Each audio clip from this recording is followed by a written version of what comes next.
Charlie smiled slightly, and said, "Be busy first, don't worry about me." Tianqi nodded, and called Jovia, who was filling the medicine in the back, and said, "Jovia, Mr. Wade is here. Come out and entertain him." Jovia immediately dropped her work, and walked over with 2 red clouds on her cheeks. "Mr. Wade, you are here." Jovia's voice was crisp and sweet, and there was an innocent smile on her face, especially the 2 shallow dimples, which looked particularly loving.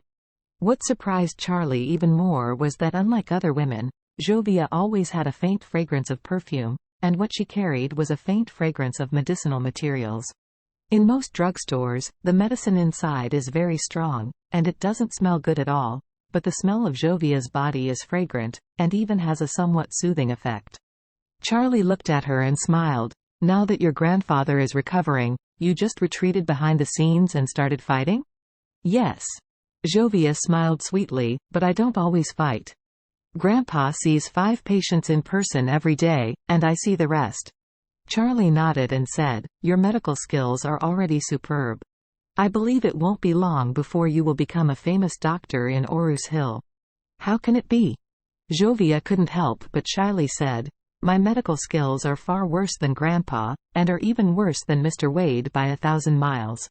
At this time, Tianqi escorted the patient away and said to the fellow in the clinic, "Say hello to the patient waiting to be treated, and say that I have a distinguished guest here. I want to suspend the consultation and entertain first. Please forgive me." After speaking, he immediately walked to Charlie, held his fist and bowed respectfully, and said, "Hello, Mr. Wade." Seeing Tianqi coming up, Charlie saluted him, smiled slightly, waved his hand and said, "Old Shi, you don't need to be so polite with me, and you don't need to call me Mr. Wade, just call me Charlie." "How did that make it?" Tianqi hurriedly bowed and said, "Mr. Wade is a true dragon on Earth. How can I directly call the name of Master Wade?" Seeing that he was a little stubborn in etiquette, Charlie didn't continue to persuade him, but said, "I heard that Junwei Gao and Fredman came to you yesterday?" Tianqi asked in surprise, "Mr. Wade, how do you know this?" Jovia stuck out her tongue and said, "Grandpa, I told Mr. Wade." Tianqi hurriedly reprimanded, "You child. Mr. Wade is busy with his daily affairs. How can you bother him with this little thing?" Jovia was a bit wronged. The reason why she called Charlie was not to ask Grandpa for credit, but to find a chance to talk to Charlie. After all, she had already regarded Charlie as an idol in her heart, and even admired him more than her grandpa, so she also wanted to find opportunities to contact him more, even if it was a phone call. However, you cannot always make a call without a topic, right? Therefore, she made her own way and reported yesterday's events to Charlie. Unexpectedly, Grandpa said nothing, and immediately scolded her. Tianqi's heart was mainly worried about Charlie's misunderstanding.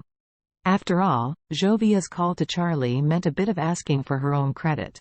He didn't want Charlie to misunderstand that she was a person who wanted to take credit for everything. Seeing Jovia's grievance, Charlie said with a smile, "Old Shi, it's just a small matter, why bother to blame Jovia?" Tianqi hurriedly said, "Mr. Wade, you make me laugh." Charlie waved his hand and said lightly, "Old Shi, that Junwei Gao, and that Fredman have all offended me. If you can refuse to treat them, you can also be regarded as giving face to Charlie. This favor, I have written down." Tianqi hurriedly said, "Mr. Wade, you are kind and my savior. This little thing is to share worries and problems for you. You don't have to be polite about it."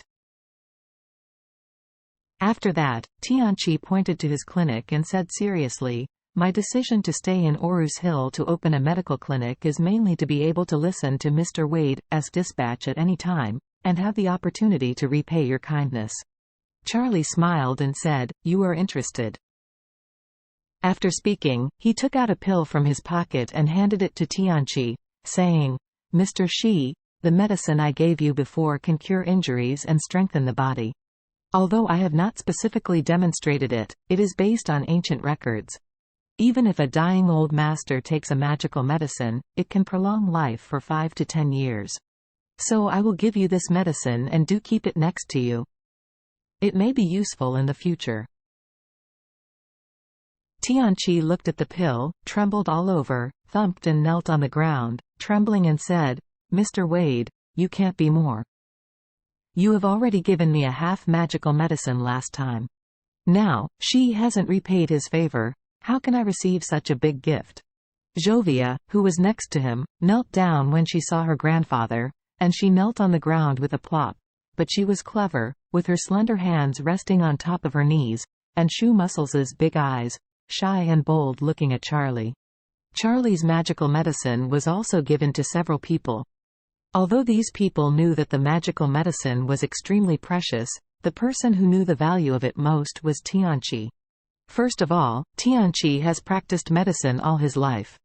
The more proficient in medicine, the more he knows how powerful this magical medicine is. It is not rare in the world, and even the second one can't be found. Secondly, Tianqi is getting old, and the older you are, the more you know the fate, even if you are a famous doctor in the world. After more than 80 years of age, it is possible that one day he will quietly pass away in his sleep. And this magic medicine can make the dying old master live longer and prolong his life. How can this be a medicine? This is a lifespan of several years. Of course Tianqi wanted this magic medicine, but he dared not ask for it.